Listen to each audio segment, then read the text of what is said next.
পাহাড়ের নগরে, তাই তো আইলাম সিলেটে, তাই তো আইলাম সিলেটে। Empty hearts and neon lights. আমরা এখন আছি ঢাকার কমলাপুর রেল স্টেশনে। এখান থেকে হচ্ছে আমাদের মূলত সিলেট যাওয়ার যাত্রা শুরু হচ্ছে। উপবন এক্সপ্রেস প্রতিদিন রাত 8:30টায় সিলেটের উদ্দেশ্যে রওনা দেয়, যার টিকিট মূল্য মাত্র 320 টাকা। আর অবশ্যই অনেকদিন আগে অনলাইনে টিকিট কেটে নেবেন আপনারা। এটা হচ্ছে ট্রেনের ভিতরের দিক। অন্যান্য ট্রেনের তুলনায় উপবন এক্সপ্রেসের বগিগুলো সবচেয়ে সুন্দর এবং সিটগুলো খুব আরামদায়ক, যার কারণে এই ট্রেন জার্নি করে সবচেয়ে বেশি ভালো লাগবে। ঠিক রাত 8:30টায় আমাদের ট্রেনটি সিলেটের উদ্দেশ্যে যাত্রা শুরু করলো। যেহেতু রাতের জার্নি, তাই খুব একটা দেখার কিছু নাই। দেখা হচ্ছে আপনাদের সাথে সিলেট গিয়ে ভোরবেলা। সো আলহামদুলিল্লাহ, আমরা ঠিক ভোর 4:30টার সময় ভালোভাবে সিলেট রেল স্টেশনে এসে পৌঁছাই। এই স্টেশনটা অনেক পরিষ্কার পরিচ্ছন্ন হওয়ার কারণে অন্যান্য স্টেশনগুলোর তুলনায় দেখতে বেশি ভালো লাগছে।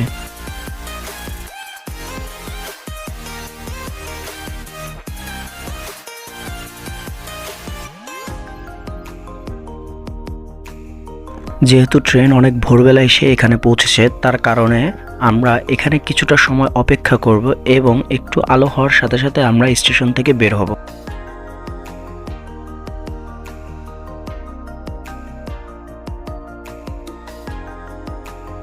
তো আলো হওয়ার সাথে সাথে আমরা স্টেশন থেকে বের হয়ে সোজা চলে যাই আম্বারখানায় এবং সেখান থেকে ভোলাগঞ্জ। সো এই ভিডিওটা দেখতে হলে উপরে আই বাটনে ক্লিক করে দেন আমার ভোলাগঞ্জের ব্লগটা দেখে আসেন। তারপর হচ্ছে আমরা সিলেটের মেইন শহরটা আপনাকে দেখাচ্ছি এই ভিডিওতে।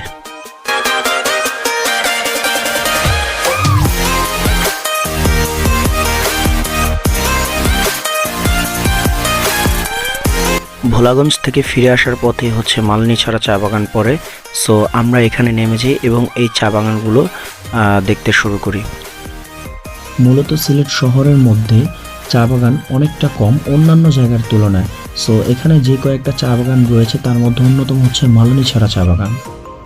আর এই চা বাগানটা অনেক বড়, একদম রাস্তার ধার থেকে দেখা যাচ্ছে। সো এই চা বাগানের মধ্যে ঢুকতে হলে সর্বপ্রথম আপনাকে একজন গাইড নিতে হবে এবং 250 কি 300 টাকা আনুমানিক এরকম একটা ফি দিয়ে আপনার গাইড ফি সহ তারপর হচ্ছে এটার ভিতরে প্রবেশ করতে হবে। তাছাড়া আপনি এটার মধ্যে কোনোভাবেই প্রবেশ করতে পারবেন না। যেই কারণে আমরা বাইরে থেকে দেখে অনেকটা চলে আসছি, মনে হচ্ছে যে ভিতরে যাওয়ার কোনো প্রয়োজন নেই।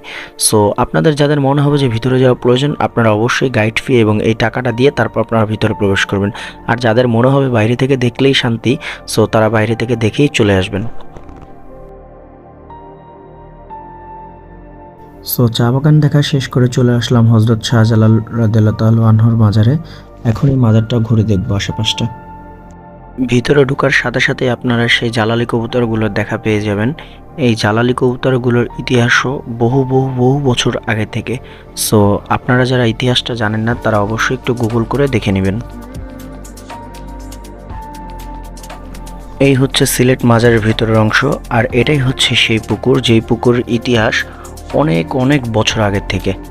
আমি ছোট্ট করে এই যে মাছগুলো দেখতে পাচ্ছেন, গজার মাছ, এই মাছের ছোট্ট একটা ঘটনা আপনাদের সাথে শেয়ার করব। কোনো এক সূত্রতে জানা যায় 2003 সালে এই গজার মাছগুলো বিষ প্রয়োগ করার মাধ্যমে সবগুলো মাছ একসাথে মেরে ফেলে, যে কারণে এই পুকুরটা মাছ শূন্য হয়ে যায়। পরবর্তীতে অন্য একটি মাজার থেকে এই মাছগুলো এনে আবার এখানে চাষ করা হয়। সো মাজারের ভিতরেই নামাজ পড়ার জায়গা আছে, এখানে আপনারা আজান দিয়ে দিলে নামাজ পড়ে নিতে পারবেন। আর অবশ্যই সবার কাছে একটি রিকোয়েস্ট, যারাই যান না কেন অবশ্যই মাজারের পরিবেশটা বজায় রাখার চেষ্টা করবেন। এটা কোনো ভ্রমণ করার জায়গা না, এটা কোনো ট্যুরের জায়গা না, এটা একটি ইতিহাস। সো সুশৃঙ্খলভাবে মাজারের মধ্যে যাবেন এবং এই মাজারটা দেখে আবার সুশৃঙ্খলভাবে ফিরে আসবেন। তাই সবার কাছে একটি রিকোয়েস্ট, কোনো ধরনের যুক্তিতর্কে না গিয়ে আপনি মাজারের পরিবেশটা সুন্দরভাবে দেখুন এবং সুশৃঙ্খলভাবে মাজার থেকে ফিরে আসুন। মাজারের শান্তি কোনোভাবেই আপনারা নষ্ট করবেন না এবং এটি নিয়ে কোনো ধরনের যুক্তিতর্কের মধ্যে আপনারা জড়াবেন না। এটি সবার কাছে আমার রিকোয়েস্ট।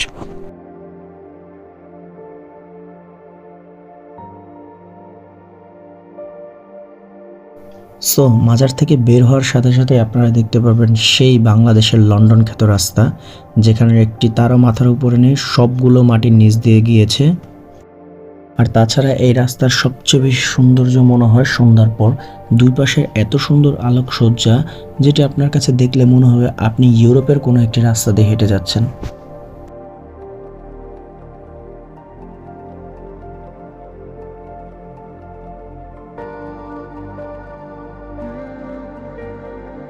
সো অবশেষে মাত্র একদিনে সিলেট ঘোরা শেষ করে এবং ভোলাগঞ্জ ও সিলেট শহরের সৌন্দর্য দেখা শেষ করে আমরা ঢাকার উদ্দেশ্যে রওনা দিচ্ছি এবং আজকে আমরা ট্রেনে করে ঢাকার উদ্দেশ্যে রওনা দিব।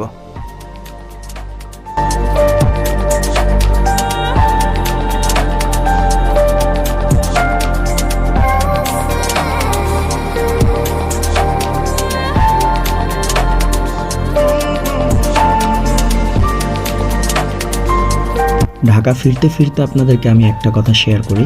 আমি সবসময় মূলত ট্রেন জার্নি করেছি রাতের বেলা এবং দিনের বেলা জার্নি করলেও সেটি খুব কম।